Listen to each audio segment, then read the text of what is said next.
नमस्कार दोस्तों।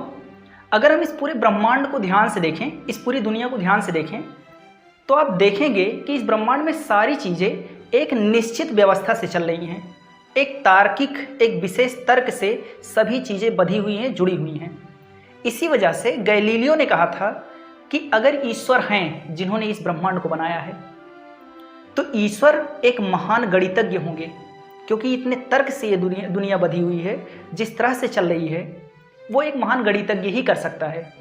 जिस प्रकार से परमाणु के अंदर नाभिक होता है और उसके चारों तरफ इलेक्ट्रॉन चक्कर लगाते हैं, वही काम बड़े से बड़ा पिंड भी करता है। छोटे से छोटा एक कण परमाणु जो काम करते हैं, वही काम पूरा ब्रह्मांड कर रहा है। उसी तरह से सारे उपग्रह ग्रह के चारों तरफ घूम रहे हैं। ग्रह अपने अपने तारे के यानी कि सूर्य के चारों तरफ घूम रहे हैं, और जितने भी तारे हैं वो अपने अपने मंदाकिनी के चारों तरफ घूम रहे हैं। तो पूरी तरह से सिस्टमेटिक तरीके से पूरा ब्रह्मांड चल रहा है। गैलीलियो ने इस ब्रह्मांड के बारे में ऐसा कहा था। जबकि एक महान दार्शनिक हुए, उन्होंने जीवन के बारे में कहा कि जीवन उतना ही अतार्किक है जितना कि पूरा ब्रह्मांड तार्किक है। यानी जब आप पूरे ब्रह्मांड की बात करेंगे तो इस ब्रह्मांड में जितनी भी चीज़ें हैं वो सब एक निश्चित व्यवस्था से व्यवस्थित है और सब एक निश्चित नियमों से संचालित हो रहे हैं। लेकिन जो एक मनुष्य का जीवन होता है, यानी जो हमारी ज़िंदगी है, वो पूर्णतः अतार्किक है, ऐसा उस दार्शनिक ने कहा था। तो ऐसा क्यों कहा उसने? देखिए, अगर आपसे पूछा जाए कि हम पैदा क्यों हुए, तो इसका कोई जवाब नहीं है। क्यों पैदा हुए? पता नहीं क्यों पैदा हुए, कोई नहीं बता सकता। अब कुछ लोग जो मतलब धार्मिक टाइप के लोग होंगे, वो लोग कह देंगे कि अपने पिछले जन्मों का कर्म भोगने के लिए इस जन्म को पाए हैं। तो उनसे पूछिए आपकी पहला वाला क्यों हुआ था, एकदम शुरुआत वाला क्यों हुआ था, कैसे हो गया था। इसी तरह से हम मर क्यों जाते हैं, कोई पता नहीं है। मर जाते हैं, भाई जीवन खत्म हुआ, मर गए। जो इस नियम को मानते हैं, जो इस सिद्धांत को मानते हैं कि जीवन पूर्णतः अतार्किक है, वो स्वर्ग नरक को भी कल्पना मानते हैं। कहते हैं कि मर जाना ही जिंदगी का पूर्णतः अंत है, यानी मर गए सब खत्म, उसके बाद कुछ नहीं होता।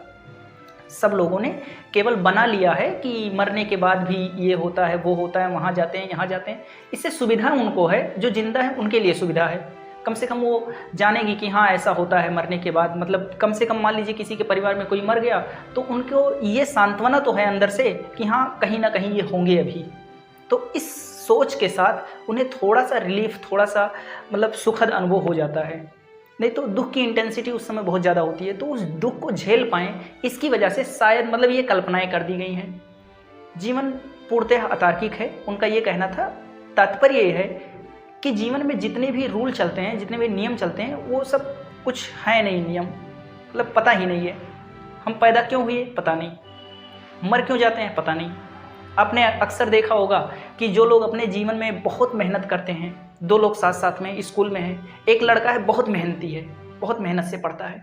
दूसरा है लोफर टाइप का है, ज़्यादा केयर नहीं करता, खेलता कूदता है आराम से।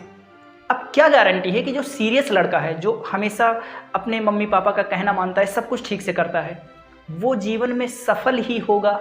इसकी कोई गारंटी नहीं है। हो सकता है वो फेल हो जाए, ऐसा हुआ भी है। पीएचडी कर करके लोग घूम रहे हैं आराम से, धक्के खा रहे हैं इधर उधर। और जो लोग बहुत सीरियस नहीं थे, बचपन में सीरियस नहीं थे, पढ़ाई में सीरियस नहीं थे, बाद में बहुत बड़ा काम कर गए, बहुत सारी चीज़ें कर गए।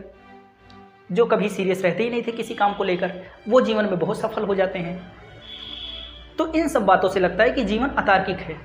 दूसरा चीज़, हमारे जीवन में जितनी भी बातें होती हैं, जो भी चीज़ें होती हैं हमारे जीवन में, वो सब के सब हमारी परिस्थितियां निर्धारित करती हैं। हमारे आसपास जो माहौल है, वो माहौल निर्धारित करता है कि हम क्या बनेंगे या क्या कर पाएंगे जीवन में। हमारे हाथ में कुछ नहीं होता, हम कुछ नहीं करते। अगर कोई आदमी डीएम बन गया, तो डीएम बन गया तो इसका मतलब वो नहीं कि डीएम बना है, डिस्ट्रिक्ट मजिस्ट्रेट बना है, तो वो अपने मेहनत से बना है। इस सिद्धांत को मानने वाले लोग मानते हैं कि वो डीएम इस वजह से बन गया क्योंकि उसके चारों तरफ की परिस्थितियों ने उसे डीएम बना दिया। इसी पर आइंस्टीन ने एक बहुत अच्छा वाक्य कह रखा है कि आप वह कर सकते हैं जो आप चाहते हैं, पर आप वह चाह नहीं सकते जो आप क्या चाहें। आप वो नहीं चाह सकते, यानी आप क्या चाहें ये भी परिस्थितियां निर्धारित करती हैं। हमारे आसपास की परिस्थितियां जैसी होंगी उसी हिसाब से हम चलते चले जाएंगे। जैसे मान लीजिए कि मैंने सीखा, डांस सीखा, तो डांस क्यों सीखा? अब डांस सब लोग कर रहे थे, वहाँ पर मैं पहुँच गया, फिर लोगों ने मुझे स्टेज पर चढ़ा दिया। स्टेज पर चढ़ा दिए तो सब लोग बहुत मजाक उड़ाए, डांस नहीं कर पाए। अब मजाक उड़ाए, वैसी परिस्थितियाँ बनी और ये हुआ कि अगले साल फिर से होगा वही कंपटीशन, और जिस बीच में हो उस बीच में तुम्हें अगले साल भी रहना है। अब ये परिस्थितियाँ बन गई, इस वजह से मुझे मजबूरी में 1 साल डांस सीखना पड़ा। तो परिस्थितियाँ मनुष्य का निर्माण करती हैं, किरदार का निर्माण करती हैं। आप किस घर में पैदा होंगे कुछ नहीं निर्धारित है, पता नहीं क्यों हो गए, हम इसी परिवार में क्यों पैदा हुए पता नहीं। यानी जीवन में जितने भी चीज़ें होती हैं उसका कुछ पता नहीं है। कहने का तात्पर्य ये है कि आप बहुत बड़े आदमी हैं, कितने भी बड़े आदमी हैं, आप जो भी हैं वो अपने वजह से नहीं हैं। आपके आसपास की परिस्थितियां ऐसी बनती चली गई जिस वजह से आपको वो सारे काम करने पड़े, और उन काम को करने की वजह से आप इतने बड़े आदमी बन गए। जिस परिवार के नाम से 500 बीघा जमीन था, उसी परिवार में पैदा होने वाला एक लड़का अपने जीवन के अंतिम समय में भिखारी है, एकदम से सब कुछ बर्बाद हो चुका है। कहाँ चला गया सब? उसके जीवन की परिस्थितियां ऐसी बनती चली गईं, उसके जीवन में सारी चीज़ें ऐसी बनती चली गईं जिस वजह से वो ऐसे काम करता गया मजबूरी में, कोई जानबूझकर नहीं करता। इस तरह से होती जाती हैं कि सब कुछ निर्माण होता जाता है और विनाश भी होता चला जाता है। अब वो कैसे होती हैं पता नहीं।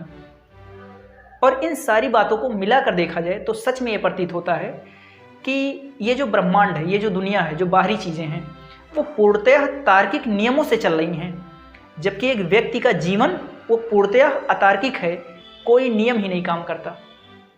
आप कोई भी जीवन के बारे में नियम बना लीजिए और देखिए वो यूनिवर्सल नहीं होगा, यानी 100% लोगों पर अप्लाई नहीं होगा। कोई भी नियम आप सोच लीजिए कि ऐसा होता है।